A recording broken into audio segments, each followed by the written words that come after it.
तो hello guys, मेरा नाम है प्रिंस और आप देख रहे हैं एनिमे समीक्षा। चलिए वीडियो को स्टार्ट करते हैं। तो एपिसोड के स्टार्ट में हम देखते हैं कि स्टैनली का प्लेन ठीक हो जाता है और टेक ऑफ कर जाता है। हम देखते हैं कि स्टैनली से बचने के लिए सेंको और बाकी सभी को वो माउंटेन्स के बीच की खाई को पार करके उन माउंटेन्स के दूसरी साइड पर जाना होता है, जिससे वो अमेजोन फॉरेस्ट में पहुंच जाएंगे। हम देखते हैं कि इस काम के लिए सेंको रोपवे बनाने के लिए कहता है। फिर नेक्स्ट सीन में हम देखते हैं कि कोहाको कुछ टायर्स की मदद से जंप लेकर उन माउंटेन्स के दूसरी साइड पर आ जाती है और ये देखकर गेन काफी ज्यादा शॉक हो जाता है। फिर उक्यो एक एरो से एक रस्सी को उसकी तरफ फेंकता है और फिर वह उस रस्सी को गाइड की तरह यूज करके रोपवे की केबल डालने की बात करते हैं। गेन कहता है कि हमने तो कोहाकू को इसके लिए कोई भी इंस्ट्रक्शन दिए ही नहीं, लेकिन तभी हम देखते हैं कि सेंकू उस रस्सी को एक स्ट्रिंग फोन बनाकर कोहाकू से बात करता है और हम देखते हैं कि कोहाकू उसको सुन पा रही होती है। फिर वो सभी रोपवे का काम स्टार्ट कर देते हैं और फिर हम देखते हैं कि वो उसको कंप्लीट कर लेते हैं। फिर सेंकू बोलता है कि अब हमारी नेक्स्ट प्रॉब्लम वेट है। तो टाइजू बोलता है कि पावर टीम यानी कि कोहाकू, सुकासा और मैं पहले जाएंगे और हम सब मिलकर लगभग 100 किलो तक तो आराम से खींच सकते हैं। ये सुनकर सेंकू कहता है कि यह काम करने के लिए तो हमारे पास इंजन और टायर्स हैं, तो भला हम उसे मैनुअली क्यों करेंगे। सेंकू कहता है कि मैं तो इस वायर की बात कर रहा था। सेंकू कहता है कि यह वायर सर्वाइव नहीं कर पाएगी। वो उनको बताता है कि वो उस रोपवे पर मैक्सिमम 160 किलोग्राम तक ही वेट डाल सकते हैं और उनको अपने इक्विपमेंट भी लेने हैं और वो एक बार में 2 से ज्यादा लोगों को कैरी नहीं कर सकते। तो अगर वो उनके वेट के हिसाब से पेयर अप करेंगे तो ही सब कुछ सही रहेगा। और वैसे भी उन्होंने पहले से ही सभी का वेट मेजर करके रखा होता है। फिर कोहाकू सेंकू से कहती है कि अगर हमने वेट के हिसाब से भी पेयर अप किया तो भी ये डेंजरस हो सकता है।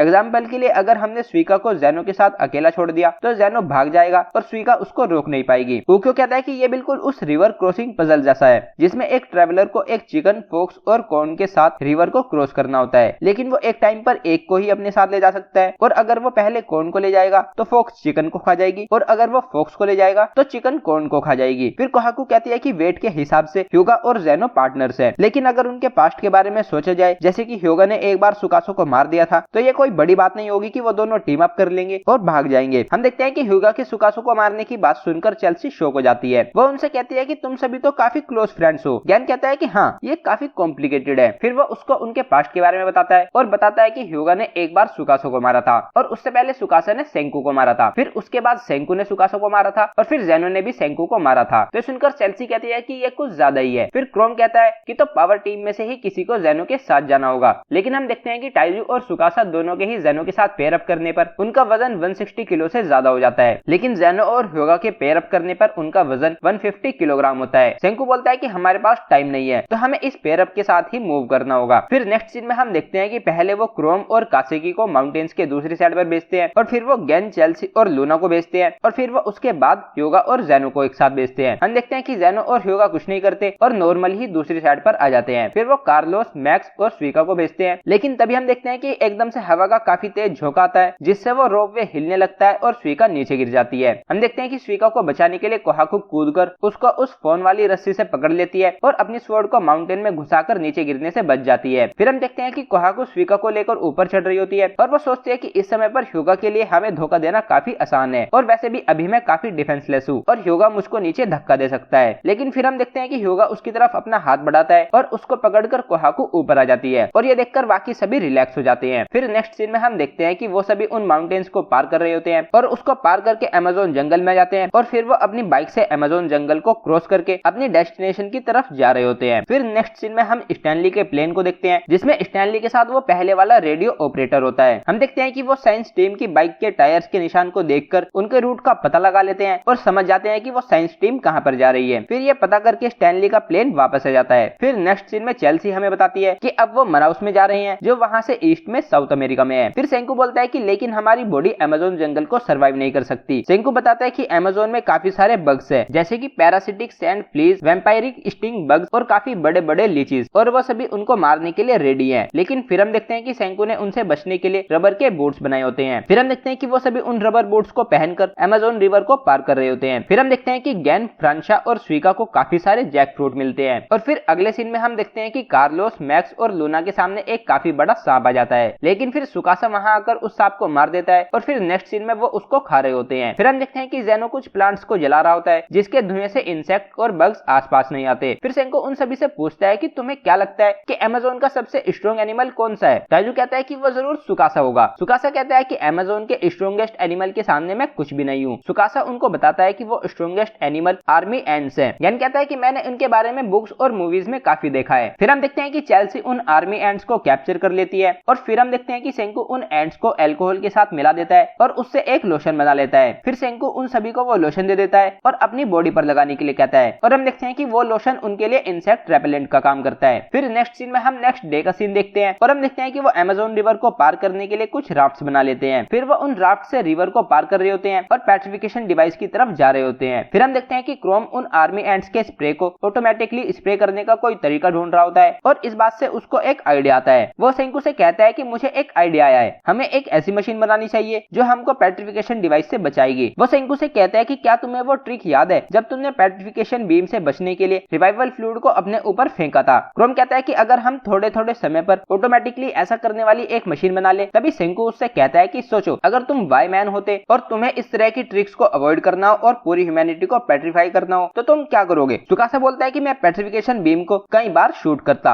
दूसरे शब्दों में मैं एक मल्टी शॉट अटैक करता। गैन कहता है कि तो तुम ये कहना चाहते हो कि हजारों साल पहले यही हुआ था और इसका मतलब कि ग्राउंड जीरो में एक से ज्यादा मेडुसा है। सेंकू कहता है कि क्या पता, लेकिन अब इसको इन्वेस्टिगेट करने के लिए हम यहाँ पर आ गए हैं। फिर नेक्स्ट सीन में हम देखते हैं कि जोएल उस मेडुसा को एग्जामिन कर रहा होता है और फिर हम देखते हैं कि स्टैनली साइंस टीम की ओर बढ़ रहा होता है और फिर इसी तरह कई दिन बीत जाते हैं और हम देखते हैं कि साइंस टीम रिवर को पार करके लैंड पर आ जाती है। फिर सेंकू बोलता है कि हमें जापान को छोड़े हुए 4 महीने बीत चुके हैं और अब हम प्लेनेट के दूसरी साइड पर आ गए हैं जहां उस लाइट का एपिसेंटर है जिसने पूरी ह्यूमैनिटी को पेट्रीफाई कर दिया था। फिर वो उस लाइट के एपिसेंटर की तरफ बढ़ रहे होते हैं और फिर कोहाकू बोलती है कि अगर वाईमैन सच में ह्यूमैनिटी को खत्म करना चाहता था तो हमें जरूर एक से ज्यादा मेडुसा मिलेगी। फिर हम देखते हैं कि स्वीका को रिवर में कुछ दिखता है और फिर हम देखते हैं कि वो तो एक पेट्रिफिकेशन डिवाइस होता है। ये देखकर क्रोम काफी ज्यादा शॉक हो जाता है और कहता है कि हम तो काफी लकी हैं। कोहाकू उससे कहती है कि इसमें लक का कोई रोल नहीं है और फिर हम उनके सामने एक काफी बड़ा पिरामिड देखते हैं जो कि मेडुसा से बना होता है और उसको देखकर वो सभी काफी ज्यादा शॉक हो जाते हैं। कोहाकू कहती है कि ये काफी भद्दा है लेकिन फिर भी ब्यूटीफुल है और ये पूरा नफरत से भरा हुआ है। हम देखते हैं कि एपिसोड यहीं पर एंड हो जाता है। तो गाइस ये था episode 5 of the doctor stone season 4 part 2। अगर आपको वीडियो पसंद आई है तो वीडियो को लाइक कीजिए, चैनल को सब्सक्राइब कीजिए, प्रेस कीजिए बेल आइकन को। मैं मिलता हूँ आपसे नेक्स्ट वीडियो में।